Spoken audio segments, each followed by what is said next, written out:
오늘은 느헤미야 1장 1절에서 11절까지 말씀입니다. 우리가 오늘부터 느헤미야서 말씀을 보겠습니다. 사람들은 자기가 살아가는 삶을 개인의 삶의 영역만을 위해서 살아가는 사람들이 있고, 또 어떤 사람은 나와 직접적인 관계는 아니지만 타인의 삶을 위해서, 아니면 더 나아가 공동체나 나라와 민족을 위해 살아가는 사람들이 있습니다. 크게 보면 공동체나 나라를 위한 삶도 개인을 위한 삶이다라고 말할 수 있겠지만, 우선 직접적으로 내 삶을 위해서만 나의 시간과 물질을 쏟고 나의 윤택함을 위해 살아가는 사람이 있는 반면에, 전체를 위해서, 나라를 위해서, 공동체를 위해서 눈물을 짓는 사람이 있는 거죠. 사역을 하면서 목회자인 저 역시 많은 선배 목사님들을 보면 본인 교회를 위해서 모든 시간을 쏟는 사람이 있고, 어떤 분은 본인 교회를 섬기지만 나라와 민족 교회를 향해서 할 수 있는 것은 무엇인지, 이 땅의 교회들을 위해 눈물을 흘리며 기도해야 되는 것은 무엇인지, 어떤 사람은 회개를 해도 나의 회개, 나만을 회개하고 돌아보는 사람이 있는 반면에, 오늘 느헤미야처럼 자신의 죄뿐만 아니라 자신의 아버지의 죄, 자신의 민족의 죄를 위해 금식하고 기도하는 사람들도 있더라는 것이죠. 오늘 느헤미야서를 통해서 우리는 우리의 기도나 우리의 눈물이, 우리의 마음이 얼마나 나에게 집중되어 있느냐, 아니면 더 넓은 세상을 향해 집중되어 있느냐, 이것을 좀 생각해 볼 필요가 있습니다. 우리는 느헤미야서를 많이 읽어보셔서 잘 아시겠지만, 오늘 느헤미야를 보면 느헤미야는 이스라엘 민족을 늘 바라보고 품고 있었던 사람입니다. 2절에 보니까 자신의 동생 하나니가 몇 사람과 함께 유다에서 지금 느헤미야에게로 오게 되었습니다. 유다를 다녀왔으니 예루살렘 땅이 어떤지 너무나 궁금하지 않았겠습니까? 그래서 느헤미야가 물어보는 거죠. 유다와 예루살렘 사람들의 형편은 어떠냐? 2절 하반절의 내용이죠. 그랬더니 3절에 그들이 대답하는데, 지금 1차, 2차 포로들이 돌아가서 예루살렘 성전을 다시 짓고 또 성문을 달기 위해서 애쓰고 성벽을 세우려고 해보고 이제 그런 상황이란 말이에요. 그런데 그게 잘 안 돼요. 왜 안 되냐? 주변에 이미 그 땅에 살고 있는 또 다른 이방인들이 자꾸 회방을 놔요. 방해를 해요. 그래서 예루살렘 성은 허물어지고 성문들은 불타고, 그 상황 속에 있는 지금 자신의 민족의 형편을 알려주고 있는 거죠.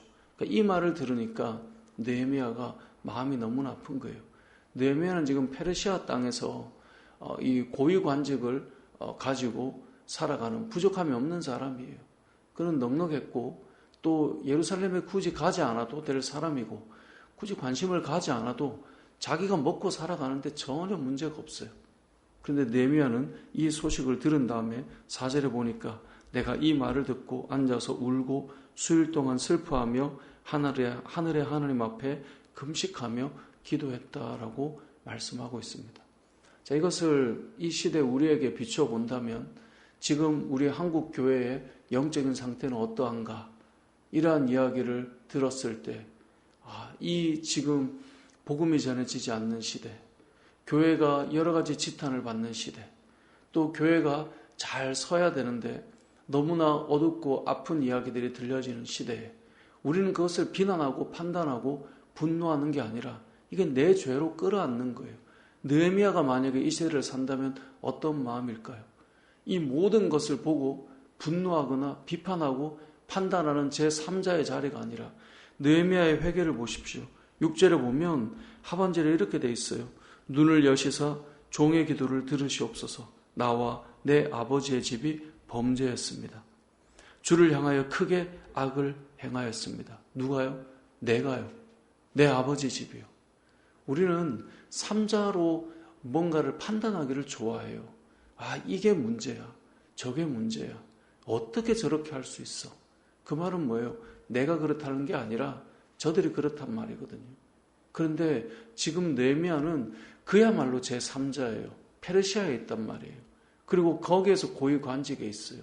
예루살렘과 너무 멀리 동떨어져 있어요. 그런데 그는 이 모든 것이 내 죄 때문입니다라고 고백하고 있단 말이죠. 이 땅을 살아가는 우리 역시 마찬가지여야 한다는 것입니다. 우리는 어떤 현상을 바라볼 때, 문제가 있을 때 거기에 대한 눈물을 항상 제3자의 죄로 여기고 눈물을 흘리기를 좋아해요. 안타까워하기를 좋아해요. 이게 문제라고 분노하기를 좋아해요. 근데 내면은 이게 나 때문이라는 거예요. 우리 교회 때문이라는 거예요. 우리 교회는 안 그런데요. 진짜 지금 교회들은 문제 아닌가요? 이게 아니라 하나님, 우리와 이 땅에 있는 우리 교회들이 진짜 하나님 앞에 회개해야 함을 압니다. 이게 지금 느헤미야의 심경이에요. 항상 왜 회복이 되지 않을까 이런 고민을 해보면 저는 그 생각이 들어요. 다 우리가 아니라 지금 저들이 문제야. 늘 이 시각인 거예요. 그러니까 내가 아니라 제3자가 문제이다 보니까 정작 회개하는 사람은 자꾸 없어지는 거예요. 저들이 문제야. 저들이 문제야. 우리는 그렇지 않은데. 그러니까 그 죄를 끌어안고 회개하는 자는 점점 없어져가는 시대를 살아가고 있는 거죠. 느헤미야의 회개와 느헤미야의 안타까워하는 그 마음을 우리는 생각해 볼 필요가 있다는 것입니다. 뿐만 아니라 느헤미야는 이런 시점에 기도만 하는 것이 아니라 어떤 마음을 가지게 되죠? 내가 예루살렘으로 가야겠다. 내가 그곳에 가서 회파되고 무너진 그 성벽을 다시 세워야겠다. 무너진 그 성문을 다시 달아야 되겠다. 불타버린 그 성문을 내가 다시 세워야겠다. 그래서 은혜를 입기를 원했어요. 그래서 순적하게 형통하게 예루살렘으로 가기를 원했어요. 그게 11절에 보면 느헤미야의 기도의 제목입니다. 어찌 보면 민족을 향한 눈물을 품었을 뿐만 아니라 그렇게 굳이 하지 않아도 돼요. 본인은 그렇게 하지 않아도 잘 살 수 있어요. 그런데 나라를 생각하면, 공동체를 생각하면 마음이 아려서 있을 수가 없는 거예요. 그래서 그 길을 떠나는 거예요. 이 땅을 살아가는 많은 사람들도 두 부류가 있다고 말씀드렸어요. 판단하고 비판하지만 나는 내 개인을 위해 사실 살아가요. 공동체를 재건하기 위해 마음을 쏟지는 않아요. 하지만 평가는 할 수 있죠. 그런데 어떤 사람은 이게 내 문제인 거예요. 제3자의 문제가 아니라 멀리 떨어진 예루살렘의 문제가 아니라 내 문제로 끌어안고 그 땅을 향해 가기 시작하는 거예요. 공동체를 세우기 위해 그 인생을 걸기 시작하는 거예요. 그것이 느헤미야의 모습이었어요. 우리 인생도 이래야 되지 않을까요? 나 개인이 혼자 먹고 살아가고 누리고 윤택한 것에 대해서는 부족함이 없지만 이 땅을 바라보면, 이 땅의 교회를 생각하면 그것이 마음에 자꾸 쓰이는 거예요. 그것을 위해서 기도할 뿐만 아니라 그것을 위해 함께 우리의 인생을 드리고 우리의 마음을 쏟고 하나님께서 기뻐하시는 나라와 민족이 되기 위해 마음을 쏟는 그런 삶들, 그게 느헤미야의 삶일 뿐만 아니라 우리에게 원하는 하나님의 마음일 것입니다. 성도들은 그래서 민족을 위한, 또 교회 공동체를 위한 눈물의 기도를 가진 사람이고요. 그게 내가 아닌 나를 뺀 공동체를 위한 회개가 아니라 나를 포함시킨 눈물의 회개를 가진 공동체가 되어야 된다는 것을 우리는 기억해야 합니다. 특별히 저는 어렸을 때 많은 기도의 제목 중에 교회 철야 예배를 가면 항상 기도했던 것이 북한 땅을 위해 기도했던 시간들이 참 많았던 것 같아요. 복음으로 통일되게 해주십시오. 북한 땅의 그 현실과 실상을 참 많이 들었던 기억이 나요. 지금도 우리가 잘 알고 있지만 북한은 우리 같은 민족이지 않습니까? 이게 동과 서로, 남과 북으로 나눠져 있지만 한 민족이었단 말이에요. 근데 나눠져 있는데 우리는 새벽에 교회 나오는데 누가 뭐라고 하나요? 아무도 말하지 않죠. 우리가 못 일어날 뿐이죠. 근데 북한 땅은 다르잖아요. 예수를 믿는다는 이유만으로 엄청난 사람이 지금도 처형당하고 있어요. 교회를 간다는 이유만으로 그들은 탄광에 끌려가서 고통을 받고 있단 말이에요. 그래서 그 땅에 하나님의 복음이 임하고 복음의 자유가 임하고 예수를 믿는 그 믿음의 그 자유를 누릴 수 있도록 어린 시절에 참 많이 기도했던 기억이 나요. 복음으로 통일되는 역사가 일어나게 해달라고 기도했던 기억이 나요. 요즘에 우리가 많이 접하는 단어 중에 하나가 인권 아닙니까? 우리가 이 땅을 살아가면서 우리가 인권의 어떤 문제, 그리고 어떤 대통령이나 위정자들이 탄압할 때 우리는 엄청나게 분노해요. 어떻게 세상이 이렇게 돌아가냐? 어떻게 나라가 이럴 수 있느냐? 근데 그 마음으로 북한 땅을 놓고 기도했단 말이에요. 근데 저는 좀 아이러니한 게 뭐냐면 분명히 이 지금 땅을 보고 미정자들을 향해 인권을 향해 엄청나게 쏟아붓는 사람들이 북한의 김정은을 바라볼 때 얼마나 많은 사람을 죽여요. 얼마나 많은 사람을 굶주리게 해요. 근데 그런 분노가 전혀 일어나지 않는 모습을 보면 인권에 대한 이야기를 엄청나게 쏟아붓는 사람들이 바로 위에 그렇게 포악하게, 그래서 우리가 지금 세계 인권에 대해서 늘 매년 조사하거든요. 인권 탄압 1위가 북한이에요. 그리고 그 기독교를 믿는다는 이유로 핍박받는 이 세계에서 가장 핍박이 강한 나라 1위가 북한이거든요. 그런데 이 북한 땅을 통치하는 그 사람을 볼 때 누구도 분노하거나 들끓는 마음으로 기도하거나 쏟아붓는 마음이 이상하게 잘 없어요. 예전에는 안 그랬던 것 같거든요. 어린 시절에는. 그래서 북한 땅을 위해 기도하고 눈물로 기도하고 속히 이 민족이 통일되어야 저들이 산다는 마음으로 기도했던 것 같아요. 제가 청년 때 이 단기 선교를 중국으로 갔을 때 중국으로 가서 백두산으로 이렇게 그쪽을 접경을 해서 북한의 청년들을 만나서 그들에게 복음을 전했던 기억이 나요. 근데 그 북한에 있는 청년들이요, 예수를 믿는 그 믿음을 숨기고 있어야 돼요. 왜냐하면 언제 어떻게 죽을지 모르고 끌려갈지 모르니까. 그런 나눔들을 했던 기억이 나요. 중국에서. 근데 그들을 지금도 생각하면 그들이 어떻게 사는가? 우리는 여기에서 더 나은 어떤 삶을 위해서 애쓰고 노력하는 거 필요하죠. 근데 그 마음이 왜 위쪽으로 가지 않는가? 저는 그게 되게 아이러니할 때가 있어요. 그 기도가 한국 교회 안에요, 북한을 위한 기도가 정말 많이 사라졌어요. 그들이 어떻게 살아가는지 그 실상에 대해서 너무나 잘 살고 그들은 문제없는 것처럼 그려지는 경우도 너무나 많아요. 뭔가 좀 이상하지 않나? 이런 생각이 들 때가 있단 말이에요. 오늘 우리가 기억해야 될 것은 우리가 기도할 때 너무 많이 나은 거 아니야? 그렇게 생각할지 모르지만 저는 기도해야 된다고 생각해요.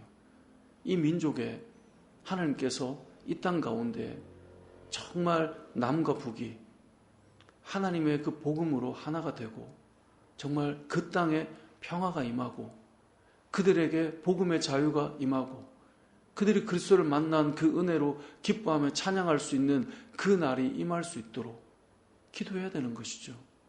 예배드리다가 끌려다가 가서 죽고, 제가 그때 들어보니까 북한 선교사님 이야기가 서로 얼굴을 보지 않는데요.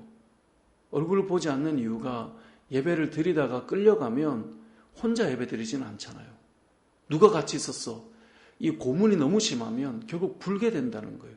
그러니까 서로 얼굴을 보지 않고 손을 잡더라도 정면만 보고 어둠 속에서 예배를 드린다는 이야기를 하더라고요. 왜냐하면 혹여나 잡혀가서 그걸 참지 못하면 발설할 수가 없기 때문에 그렇게 하지 않기 위해서 서로 보지 않는다는 거예요. 얼마나 그 어두움 가운데서 예배드리는 그 사람들을 생각해 보면 아픈 이야기입니까? 그것이 먼 나라의 이야기가 아니라 바로 얼마 멀지 않은 가까운 곳의 이야기란 말이에요. 그들이 다른 어떤 나라의 이야기가 아니라 우리 민족의 이야기란 말이죠. 말씀을 정리해 보겠습니다. 오늘 본문의 느헤미야는 예루살렘을 향한 눈물을 가진 사람이었어요. 자신의 죄를, 그 땅에 있는 죄와 이 하나님의 심판의 문제를 제3자로 평가하는 게 아니라 나의 죄요, 내 아버지 집의 죄라고 고백하며 나아갔어요. 우리 역시 마찬가지여야 할 것입니다. 한국교회를 위해 기도할 때 우리는 늘 제3자적인 관점으로 기도할 때가 많아요. 근데 그게 아니에요. 이건 나의 이야기고 우리의 이야기예요. 교회는 늘 공동체였어요. 나는 다르다가 아니에요. 뭔가 비난하고 비판할 때 항상 우리를 빼놓는 경향이 있는데 그게 아니라 우리가 기도해야 될 회개의 제목이고 우리의 눈물을 쏟아부어야 할 자리이고 더 나아가 내 개인의 삶으로 윤택하지만 그 일을 위해 마음을 쏟고 기도하고 우리가 주님을 위해 나아가야 되는 것이 무엇인가를 볼 수 있어야 되는데요. 오늘 이 느헤미야 말씀을 통해 우리가 기도할 때 나의 기도를 넘어서 우리 교회 공동체를 위한 기도와 이 나라와 민족을 위한 기도와 더 나아가 이 북한 땅에 함께 예배하고 기뻐하고 복음을 전하고 세워져야 될 한 민족인데 깨어져서 너무나 다른 삶을 살고 고통받고 아파하고 있는 그 땅을 품고 또 함께 기도하며 나아갈 수 있는 저와 여러분의 삶이 되시길 주님의 이름으로 축복합니다. 아멘.